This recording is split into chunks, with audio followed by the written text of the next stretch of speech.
Good morning to everyone. Welcome to our house. Today we're going to start out with a verse in 1 Samuel chapter 17, verse 54. It's our lead-in, and it says, "And David took the head of the Philistine and brought it to Jerusalem." Legend has it that when David took the decapitated head of Goliath to bury it at Jerusalem, it was at the site of a hill that was later to be called Golgotha, outside the city, meaning the place of the skull. David, of course, in the Old Testament was a type, a shadow of the coming Messiah. He preceded Jesus by about 1,000 years. But he possessed many of the qualities that the people of Israel would envision and find desirable in terms of a warrior king Messiah. In verse 58 of that chapter 17, he is described in Christ-like terms when he responds to King Saul's questions about who he was. He says, "I am the son of your servant Jesse the Bethlehemite." The wording of that statement shouldn't be lost on us, since it begins with, "I am the son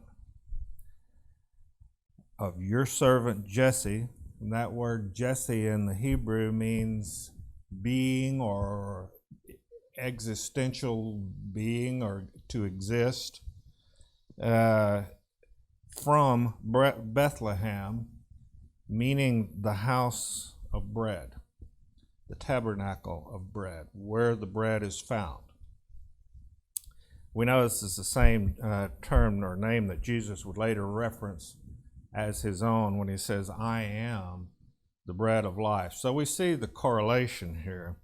This bread was in the temple and was therein called the showbread, or more correctly translated from the Hebrew, it's the face-to-face bread. This is the inner sanctuary being referred to, the inner holy of holies within the temple or the tabernacle that we discussed last week, where God and man meet face to face. Once more in Proverbs 4:23, "Keep your heart with all diligence, for out of it flow or spring the issues of life." Guard the heart, or the center of your being, in other words, your identity, with a protective shield or hedge of thorns, for it's the dwelling place of the source of your life, the inner chamber where the power of God dwells. This tells us a couple of things. We talked about this at length last week, but by way of reminder, one of the things that it means is that we couldn't possibly be separated from the source of life, or we wouldn't exist, because I am the way, the truth, and the life, he says. So it makes no sense to think about it being any other way. But more importantly, I think, to our experience, second, is that if that's true, and it is, then the question isn't one relative to his presence, because he is, but it actually has everything to do with our awareness of his presence. We see this as Paul writes about it in Ephesians 4:17. He says, "You should no longer walk as the rest of the Gentiles walk, in the futility of their minds." That word is a Greek expression that mirrors what the Hebrews called the serpentine mind right out of Genesis chapter 3. And it gives you the idea of a mind that's going nowhere but simply continues to wind in and about upon itself. And it continues, it says, "having their understanding darkened, being alienated from the life of God because of the ignorance that is in them, because of the blindness of their heart." And what is the heart? but what we have defined as the center of our being. It's where our understanding of who we are, who God is, and how we process the meaning of life exists. Notice Paul uses the word ignorance and not intentionality, much like Jesus when he cried, "Father, forgive them, for they don't know what they're doing." We see this also in Colossians 1:21. He says, "And you who once were alienated and enemies in your mind by wicked works, yet now he has reconciled in the body of his flesh through death, to present you holy and blameless and above reproach in his sight." Once more, in other words, face to face. The Hebrews didn't have a word for present to, or even in his sight. It always meant, those terms always meant simply face to face. So there's the living experience that we extract from that. It's the words face to face in the inner chamber, actually, of the Holy of Holies, once more, where God and man meet in oneness, the place where the bread or the source of life is revealed. The place of the skull, Golgotha, which is probably has some derivation from the name Goliath, is very powerful in its imagery. It was on a hill, symbolizing an ascension, a rising above, or an overpowering of something. Of course, in this case, it was sin and death. And we know that sin is the word hamartia in Greek, and we've discussed this before. It means a loss of form or portion. In other words, we have lost any idea of our image and likeness of God, and therefore lost any idea of who we are. Death is, of course, the separation due to that loss. To lose form is to lose identity. Goliath, of course, was a Philistine, and the word Philistine literally means to roll or wallow in the dirt. So what he appeared to be and what he actually was were two different things. It was the fallen mindset of man that he illustrated. It's completely vulnerable to the works of the flesh, all of which Paul goes into elaboration of in terms of idolatry, adultery, uncleanness, etc. This was the mindset of mankind symbolized in the head or the cranium, which is what that word literally means, Golgotha, who was Israel's adversary. And this is why the Messiah, like David, removed it and buried it under the hill, where the Messiah himself would trample it underfoot 1,000 years later. There's a tremendous amount of imagery and symbolism in this, and we'll touch on a little more of it. But let me say this, let me introduce the term Passover, which in Hebrew literally, again, means to hedge about with a shield to protect from every possible adversarial threat. It's taken, of course, from the idea of a shepherd building a sheepfold to protect his flock out in the wilderness from the predators, particularly at night. He himself would act as the doorway to the enclosure, ready to give his life to protect his sheep. Most assuredly, I say to you, I am the door of the sheep, he tells us in John 10. Jesus, at the crucifixion, of course, we're all familiar with the fact that he wore a crown of thorns. I doubt that most of us understand what that was about, other than another cruelty imposed on him by the Romans. But in his crucifixion, it was the spiritual symbol of the Good Shepherd preserving the inner chamber where the power of God dwells in the human. For it was placed that chamber was placed in man at the point of creation, in the most precious heart and mind of creation, that being mankind himself. Even more so at our incarnation, God dwelt with man in the tabernacle as God until then.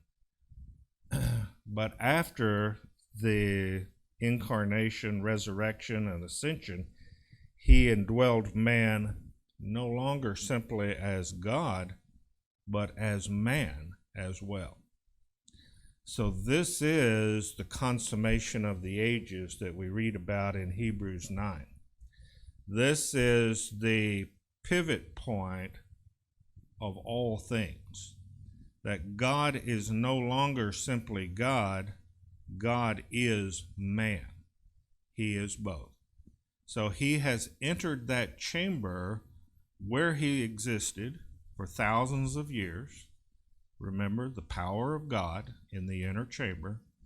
But now he has joined us not simply with anymore, but as. He has become as mankind.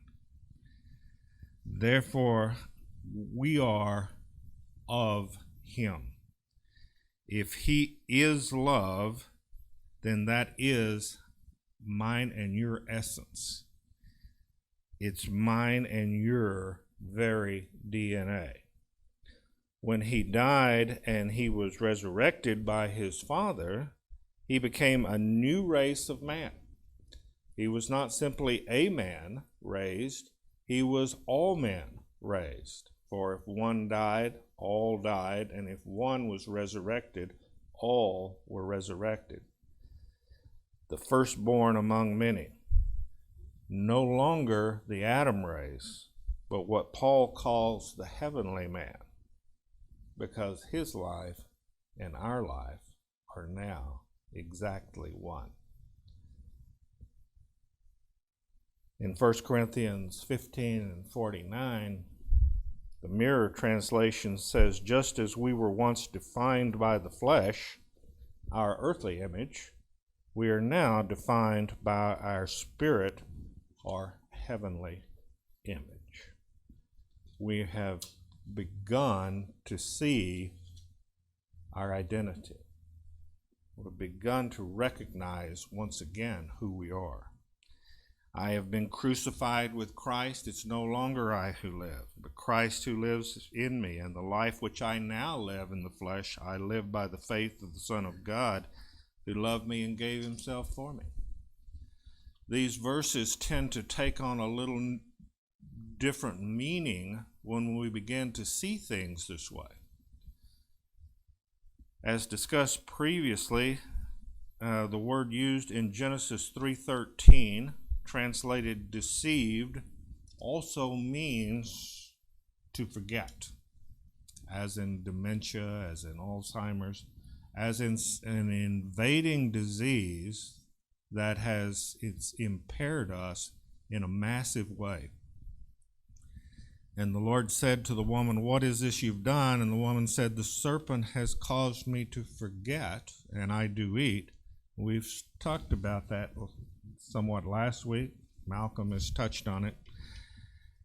This isn't simply forgetting rules or proper behavior or even God's commands, but to forget who you are.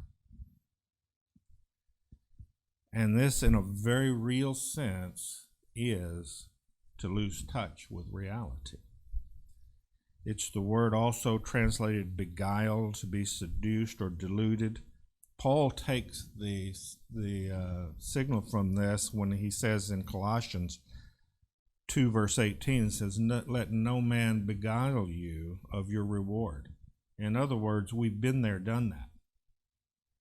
Don't allow another man to cause you to forget who you are by spinning a web of deceit and lies and convincing you that you are not who God says you are. In other words, delude you into forgetting the person that Christ is in you and has made you, and each one of us uniquely, I might add. This fits much better with the picture which Paul presents when he says, having their understanding darkened and being alienated from God. When we cannot remember, our minds are darkened. When we don't know who he was, we are alienated from him. And this is exactly the picture that I think we see in the Garden of Eden. A complete loss, a complete impairment, a complete inability to see who I am. So all I can draw from is my experience in the moment, and I don't like what I see. As a matter of fact, in the garden, those who were created out of one being, Adam and Eve, no longer could tolerate each other very well. They actually, when they began to look at one another, they realized that they were not who they thought the other was and covered themselves with fig leaves. Actually, the correct way it's putting it was they covered themselves with aprons of fig leaves.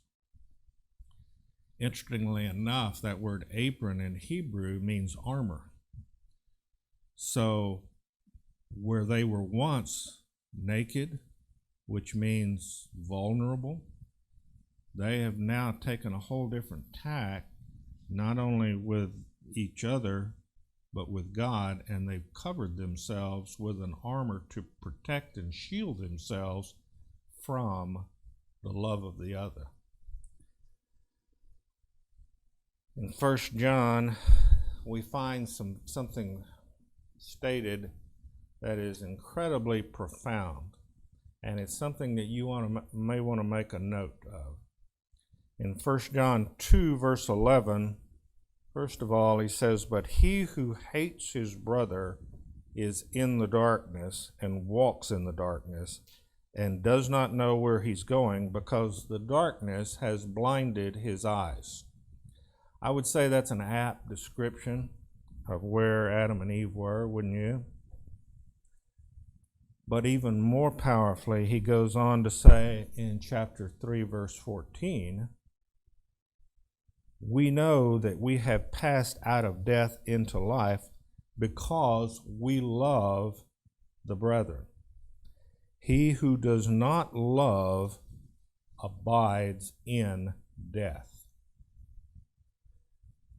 Now, we know that the word abide means to remain in something, to continue, to dwell in, or to stand in.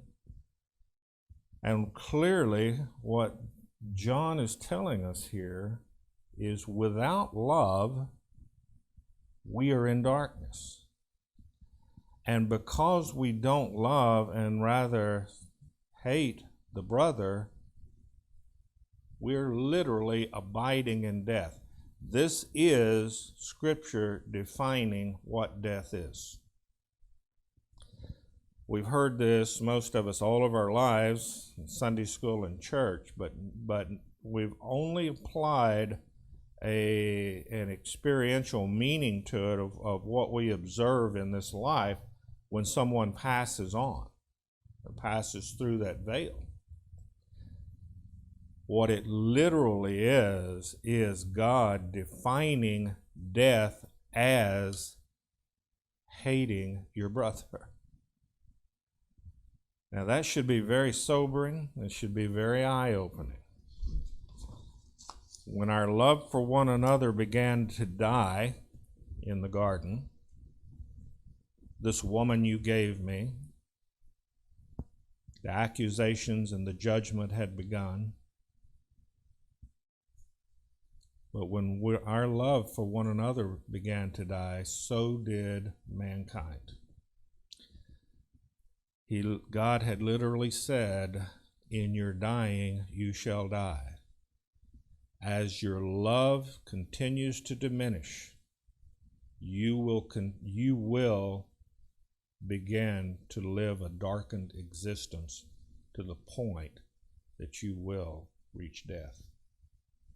I find that incredibly profound. Actually, Andrew and I were talking about it one day, and he was the one who was sharing it with me, and I was so struck by it. I said, people need to be aware of this.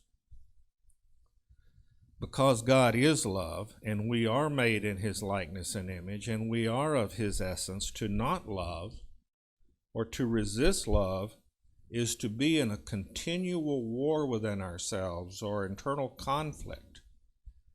It results in a loss of image. It results in a loss of likeness to the degree that life digresses into this darkness, and a virtual schizophrenic state of mind overtakes us.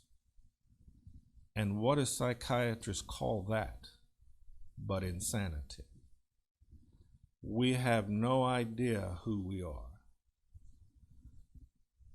What is God's solution? Well, we read it in the New Testament in some similar words to what we read in the Old Testament. In Philippians 4:7, he says, "And the peace of God, which passes all understanding, will keep your hearts and your minds in Christ Jesus." Remember in Proverbs, it says, "Guard your hearts and minds, for out of it flow the issues of life," the sanctuary, the chamber within each of us where God dwells. Here he names God, Paul does, and he says, Jesus Christ, the incarnation inside of you in that chamber, will keep your hearts and minds. Once more, in this inner sanctuary where Christ dwells, is guarded through peace by his presence. And remember what I said a moment ago. His presence is very real, and it's always with us. The problem is not the presence. The problem is our awareness of the presence. Peace means no division, no contention. It means to be at oneness, not only with ourselves, but with him. And really, we're saying the same thing. Even though we can't comprehend how, we simply accept this truth that he's done this by restoring the memory of who we truly are. And how? Through the revelation of himself. Where when we see him, we'll be like him. Now, I think most of you have been taught that someday you'll see him when you die and go to heaven. But I am telling you, he will reveal himself to you here and now, if you'll simply ask him. In 2 Corinthians 3:18, one of my favorite verses, it says, "But we all, with unveiled face, beholding as in a mirror the glory of the Lord, are being transformed into that same image, from glory to glory, just as from the Lord, who is the Spirit." We see again in this account of his we will see in this account of his resurrection in John chapter 20 what I'm referring to. This is, and I'm going to tell you, I hope this is as profound and powerful for you as it has been for me. It is another one of those understandings, revelations that have altered my understanding of my relationship with my God. And of course, it is the account in John 20, beginning in verse 1, of Mary's trip to the tomb the morning after, or a couple of days after, the crucifixion. And it begins in verse 1, and it says, "Now on the first day of the week, Mary Magdalene came to the tomb early, while it was still dark, and saw that the stone had been taken away from the tomb. I'm going to go ahead and read through the passages in this chapter I want to discuss, and then I'm going to come back and exegete some of it for you, because they're full, just cram-packed full of meaning. Skip down then to verse 12, and it says, and she, because we're sticking with Mary's account here, what she experienced, and she saw two angels in white sitting, one at the head and one at the feet, where the body of Jesus had been lying, when she looked into the tomb, right? And they said to her, woman, why are you weeping? And she said to them, because they've taken away my Lord, and I don't know where they've laid him. When she had said this, she turned around and saw Jesus standing there and did not know that it was Jesus. Jesus said to her, woman, why are you weeping? Whom are you seeking? Supposing him to be the gardener, she said to him, sir, if you carried him away, tell me where.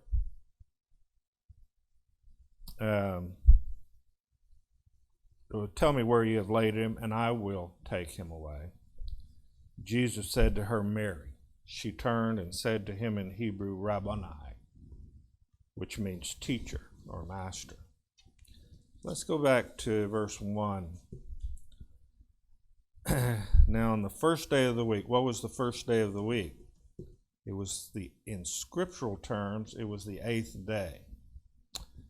It was the first day at the end of the 7-day Passover, which in the Bible always means a new beginning. Something new has taken place. It is the 8th day. We see it. The word, or the number 8, has a lot of meaning throughout Scripture. The 8 people came off the ark into a new world. The Feast of Tabernacles was celebrated on the 8th day, which in fact is the very thing that we're talking about here, because it is the celebration and feast of the union of God and man.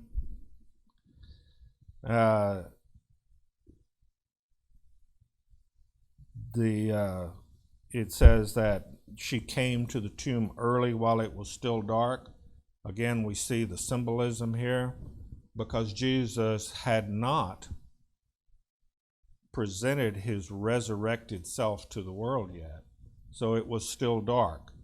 Paul goes into a lot of teaching on this, that our eyes are darkened. We've been covered with this veil that we cannot see because of the darkness. So she's not made it to the tomb yet, so she's still walking, and she's symbolic of mankind, still walking in darkness. However, the stone has been rolled away. She can see that. What is the meaning of that? Well, in 2 Corinthians 3, Paul tells us that we are epistles of the living God, known and read by all men, being manifested, that you are a letter of Christ, cared for by us, written not with ink, but with the Spirit of the living God, not on tablets of stone, but on tablets of human hearts. Well, what do we immediately think of? We think of Ezekiel 36. We think of Hebrews 10. He has given us a new heart, right? And no longer a heart of stone. So the stone, the boulder in front of the tomb, is the law that has now been rolled away. And then it goes on to say, the stone had been taken away from the tomb. This is a very interesting word. It means a monument, and we're familiar with that. We're in graveyards. There's all kind of monuments, right, to the dead. But it also means a place of remembrance, which, of course, is the reason for the monuments to start with. We remember our loved ones who passed on. But in this setting, it means something different. It ties that meeting in, but it literally comes up with something altogether different in its revelation. So, what was the death and burial of Jesus about? What was it trying to present to us? Christ in the inner chamber, and that inner chamber, that tomb, is the place of remembrance. And furthermore, you are the chamber, as we continue to say. So where did the death, burial, and resurrection of Jesus Christ take place? Well, of course, it took place in history outside of a city called Jerusalem. But it also took place inside of you and me. Let's skip down to verse 12. It says, "And she saw two angels sitting in white, one at the head and one at the feet where the body of Jesus had been lying." Well, this one's not so hard. It's clearly a picture of the Ark of the Covenant, is it not? We have two angels sitting at either end of where Jesus lay. Once more, it's in this inner chamber or chest or sanctuary, which also can mean a coffin. Above it were the cherubim with outstretched wings that covered, and in between was our healing salvation, our covering of love, Jesus Christ. In verse 13, the angels ask her, "Woman, why are you weeping?" This is, again, very powerful, because the word used for woman here is the word in Hebrew, Isha. It not only means woman, but more often than not, it was used to mean wife, spouse, betrothed. So, did they misspeak? She responds to them. I think it went right over her head, or because she's in a very surreal place at the moment. But it says she responds simply saying to him, "They've taken him away, and I don't know where they've laid him." The word laid is tithomai in Greek, and it means to be in a prostrate position or lying down. However, we see in the next verse, he's anything but prostrate, and he is in fact standing. The word being histomai, to make to stand, to cause to be stood up, or to be arisen. The grave of Jesus is no longer a place of death. It is a place of life. So again, imagine yourself. Imagine your heart and your mind is this sanctuary.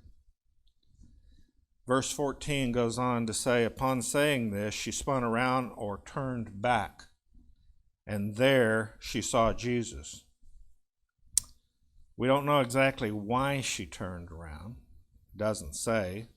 Perhaps she heard something like his footsteps, but I don't think so. I think he was always there. He's been there since creation. Why would he have to come from somewhere else now? I think he simply made himself visible. I think the shadowy, unrecognized figure prompted something vaguely familiar which resonated in her heart. I think it's what Malcolm says all the time. I think it was the melody that she couldn't quite recall. I think it's the dream she couldn't quite remember. There's something familiar here. I just don't know what it was. It's the prodigal son in Luke 15 where he says, where we're told really without an explanation, he came to himself. What was it he came to? He began to hear something. And he moved toward it. Just as she turned and spun around and beheld Jesus. In other words, just like the prodigal son did, she turned toward home. Had he heard something as well? Jesus is and always was there in the darkness of that change. He never abandoned us. If you get nothing else from what I'm saying, understand this. He never left us. He was always there in the darkness of that secret chamber where we refused to acknowledge him because we couldn't remember. There he was, waiting so patiently for his beloved. We move to verse 15, and he uses the term. He says to her, "Woman, my beloved, my betrothed, my wife, why do you weep?" Her response, I think, is very illustrative because she, in essence, is saying, I know he's prostrate, and in a state of death, but I will lift him up. That's the word in Greek, a hero. I will, or take him away. Meaning, in my heart, I'll raise him up, even though he's dead, because I love him. I've loved him since I laid eyes on him. This is a scene very strikingly reminiscent, I think, of both the passion and the pathos that we see reflected in the book of the Song of Solomon. And if you haven't read that in a long time, I would recommend it. It says, "My beloved is mine, and I am his." Her eyes are beginning to be open. Her memory is beginning to come back. Verse 16, he spoke her name, Miriam or Mary, upon which she turned once more and cried, "Teacher." Why? Because he has now made things clear to my understanding. And that's what teachers do. She remembered who she was.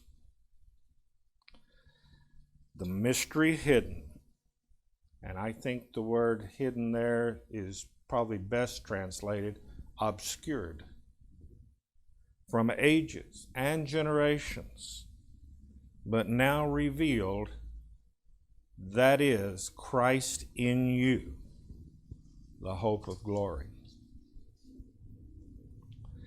Just as Jesus called Mary by name, he's called you by name. Because the word ecclesia, which we translate church, means to be called out by name. When he called, did you remember? To call us to remembrance of who we truly are, he is and always was the flaming sword of truth in the Garden of Eden, continually turning us back to keep or guard the way to himself, the tree of life.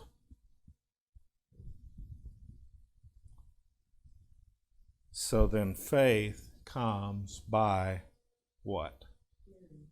Hearing. And hearing by the word of Christ. And that word there is rhema. It means utterance, and in a sense it means revelation. And it's specific to you.